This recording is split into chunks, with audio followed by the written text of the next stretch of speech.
In 1984, a biologist named Dr. Mark McMurtry dug a hole in his backyard in North Carolina. Not a garden, not a pool, a hole. He lined it with clay, filled it with water, stocked it with tilapia, and ran pipes to a raised bed of tomatoes growing above it. What he built was not new. Variations of it had existed in China, in the Aztec Empire, in the floodplains of Southeast Asia for thousands of years. But what McMurtry documented changed everything. His fish fed his plants. His plants cleaned his water. His water fed his fish. Nothing was wasted. Nothing was bought. The loop was perfect. He published the results. A few university researchers cited the papers. A handful of homesteaders built systems. And then the industrial food system did what it always does with inconvenient knowledge. It ignored it. Today, we're going to build that system in your backyard. Not a science experiment. Not a hobby. A closed-loop protein and produce machine that feeds your family on almost zero inputs. And by the time we're done, you'll understand why a system this efficient has been hiding in plain sight for your entire life. Let's start where the story actually starts. Not with McMurtry in 1984, with the Aztecs, roughly 1200 AD. The Chinampas of Tenochtitlan were artificial floating islands built in the shallow lakes surrounding the Aztec capital. Between the islands ran channels of water, and in those channels lived fish. Massive populations of native species that were never fed, never penned, and never managed in any conventional sense. The fish ate algae and insects. Their waste fed the island gardens above. The gardens filtered the water back into the channels. The entire system was so productive that it fed a city of 200,000 people, the largest city in the Western Hemisphere at the time, with almost no external inputs. Spanish conquistadors documented it with fascination and then dismantled it entirely. They understood it was efficient.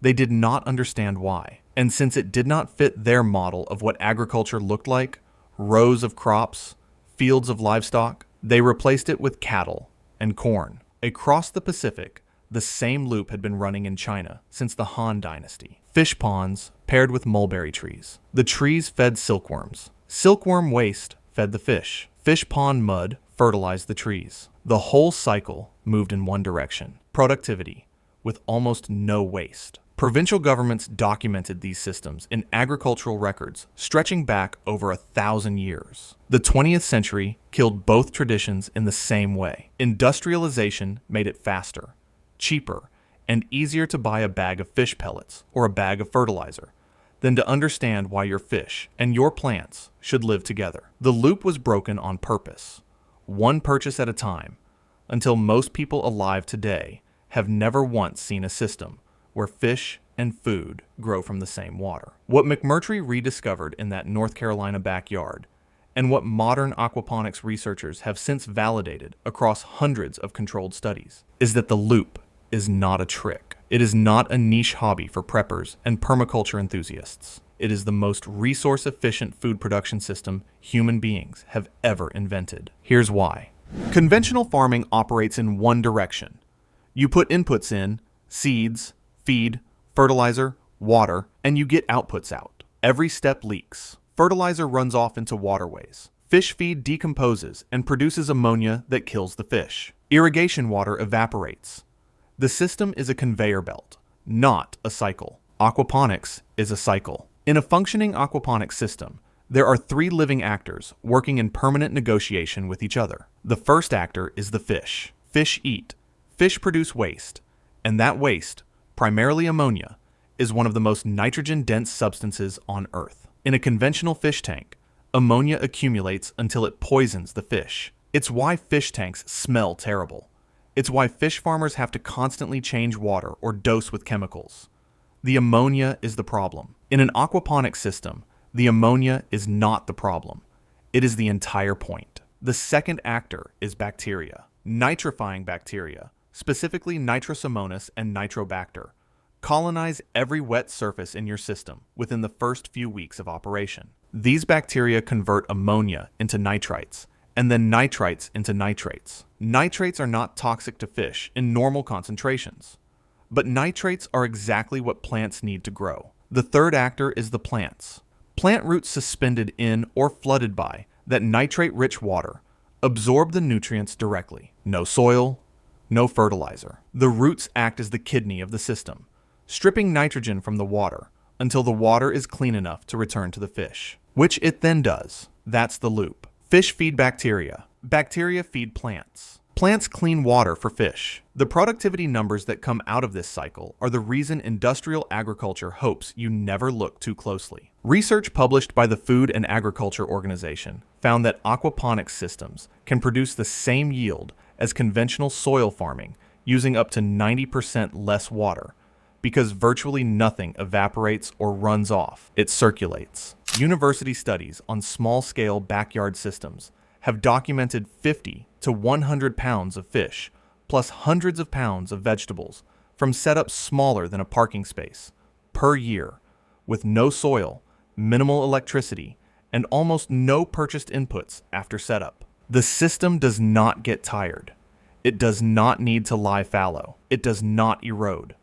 In fact, it improves over time as the bacterial colony matures and the ecosystem stabilizes. Your only job is to feed the fish and harvest the abundance. Let's get specific.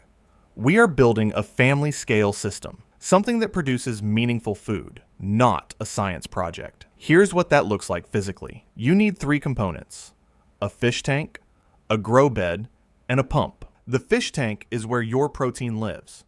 For a backyard starter system, a 300-gallon tank, which you can buy new for around $200, or find used for $50 to $80, holds enough fish to meaningfully supplement your family's protein. At full production, a well-managed 300-gallon tank with tilapia or channel catfish yields between 60 and 100 pounds of fish per year. The grow bed sits above or beside the fish tank. It is filled not with soil, but with a neutral grow medium, hydroton clay pebbles or crushed gravel work well, that gives plant roots something to grip while allowing water to flow freely through. A single 4-foot by 8-foot grow bed paired with a 300-gallon tank can support 30 to 40 plants at any given time. Lettuce, herbs, kale, Swiss chard, tomatoes, peppers, cucumbers, and strawberries all thrive in aquaponics systems. Leafy greens grow noticeably faster than soil farming. Studies from the University of Virgin Islands, which runs one of the longest-running commercial aquaponics research programs in the world,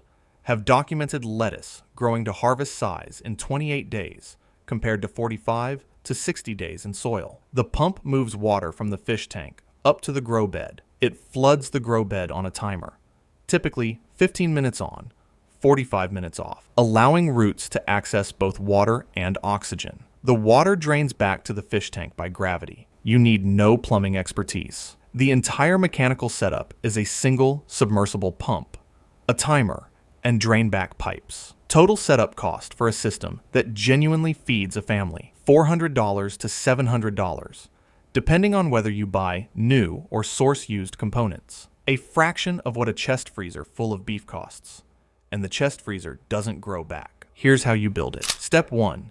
Choose your location. You want access to electricity for the pump, protection from temperature extremes, and at least 6 hours of direct sunlight for your plants. A south-facing backyard, a greenhouse, a covered patio, or a garage with grow lights all work. The system can run indoors year-round in any climate. Step 2. Set up your fish tank. Place your tank level on stable ground. Fill it with dechlorinated water. If you're using municipal tap water, add a dechlorinator, available for a few dollars at any pet store, or let it sit uncovered for 48 hours. Connect your pump to a timer and run the water line up to where your grow bed will sit. Step 3. Build your grow bed. The simplest design is a flood and drain bed, a watertight container sitting elevated above or beside the fish tank, filled with your grow medium, with a standpipe in the center that drains water back to the tank once it reaches the desired flood level. Commercial IBC tote kits, available online for $150 to $200, come with fish tank, grow bed, and fittings pre-cut from a single 275-gallon tote. They are the fastest path to a functional system. Step 4. Cycle the system before adding fish. This is the step most beginners skip and then regret. You need to establish your bacterial colony before your fish move in. Seed the system with a small amount of ammonia. Pure ammonia from a hardware store works, or a few fish flakes, and run the pump for 2 to 4 weeks. Test the water every few days with an aquarium test kit. You are waiting for ammonia to rise, then fall, and for nitrates to appear. When ammonia and nitrites read near zero and nitrates are detectable, your bacteria are established. The system is ready. Step 5. Stock your fish. For beginners, tilapia are the gold standard. They tolerate a wide range of water conditions, grow rapidly, reaching harvest weight of 1 pound in 4 to 6 months, and taste mild and versatile. Channel catfish are an excellent cold climate alternative, legal in every state. Bluegill work well in systems that will be left to run with minimal management. Stock at a rate of roughly 1 pound of fish per 5 to 10 gallons of water to start. You can increase density as your system matures and your bacterial colony strengthens. Step 6. Plant your grow bed. Start with fast-growing crops that respond dramatically to the nutrient-rich water. Lettuce, basil, mint, kale. These will give you feedback quickly and let you see the system working. Once your confidence builds, add fruiting plants like tomatoes and peppers, which require more nutrients but produce dramatically higher yields per plant. Step 7. Feed the fish and leave the system alone. Feed your fish once or twice daily, only what they'll consume in 5 minutes. The rest of the system manages itself. Test water parameters: pH, ammonia, nitrite, nitrate, once a week for the first 3 months, then monthly once stable. Top off water lost to evaporation and plant uptake. That's it. In weeks 2 through 4, your first lettuce plants will reach harvest size. You will have salad before most people's garden soil is even warm enough to plant seeds. By month 3, your basil, kale, and herbs are producing faster than most families can eat them. You'll be giving bags of it to neighbors. By month 5 or 6, your tilapia are approaching harvest weight. A single harvest from a 300-gallon tank can yield 30 to 50 pounds of fish fillets. By the end of year 1, the system has stabilized. Your bacteria colony is mature, your fish production is rhythmic and predictable, and your grow bed is running like a machine. You know your water parameters without thinking about them. You understand your system the way you understand your own yard. By year 3, you will have grown more food per square foot than any conventional vegetable garden, with less water, no fertilizer purchases, no soil amendments, and no crop rotation required. The system has paid for itself many times over, and it keeps running. The first mistake is stocking fish too early. Impatience kills more aquaponics systems than anything else. Your bacterial colony cannot handle fish waste before it is established. Cycle the system properly. The 2 to 4 weeks feel like waiting. They are actually the most important work you will do in the entire build. The second mistake is overstocking. More fish means more waste, more ammonia, more stress on the system. Start conservative. The bacteria population catches up with fish load over time, but the margin between thriving and crashing is thin in an immature system. The third mistake is ignoring pH. Plants thrive between 6.0 and 7.0. Bacteria function best between 6.5 and 8.0. Fish do best between 6.5 and 8.5. The aquaponics sweet spot is 6.8 to 7.2. Check pH weekly. Adjust with pH up or pH down solutions available at any hydroponic supplier. A system running at wrong pH will underperform in ways that feel mysterious until you realize the problem is the most basic measurable variable in the water. The fourth mistake is feeding too much. Uneaten fish food decomposes and spikes ammonia. 5 minutes, twice a day. Anything they don't eat, you remove immediately. Here is the part most backyard food guides ignore. A mature, productive aquaponics system doesn't just feed you.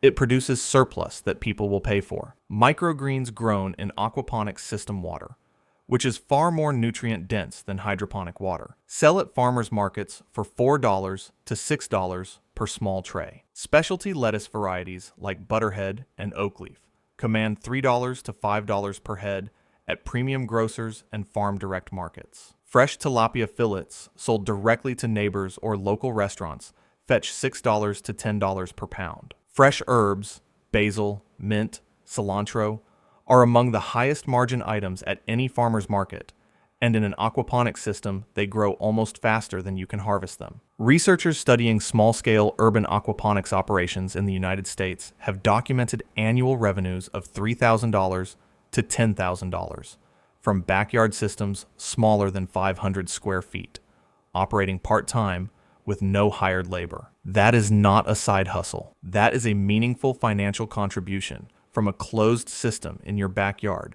that also feeds your family. The niche market for local, chemical-free, sustainably produced food is not shrinking. Every year it grows. Every year more people drive to farmers markets, specifically to find food that isn't wrapped in plastic after crossing 3,000 miles of supply chain. Your aquaponics system produces exactly what they are looking for. And because your water is the fertilizer, because the fish are doing what fish have done for 10,000 years, your production costs are nearly zero after setup. You are not competing on price with industrial agriculture. You are selling something industrial agriculture cannot produce at any price. Food that grew in your backyard, in clean water, with no chemicals, traceable to a single address. Here is what Fan Li, the Chinese fish farmer, understood 2,500 years ago.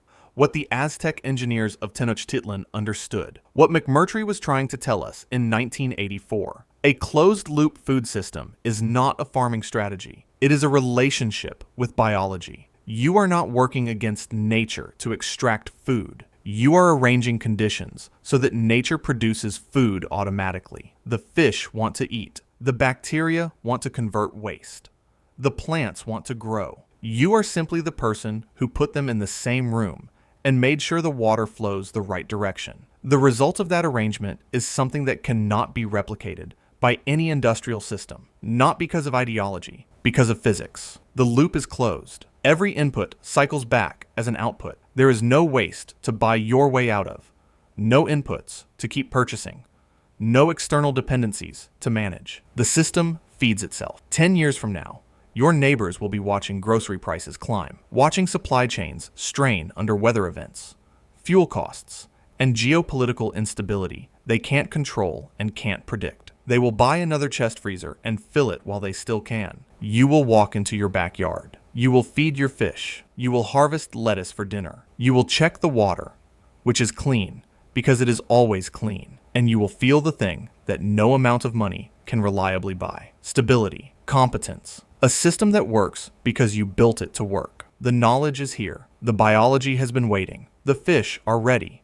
Build the loop. If this opened something for you, subscribe so you don't miss the next system we uncover. Share this with someone who's done waiting for permission. The food system isn't going to fix itself, but your backyard can.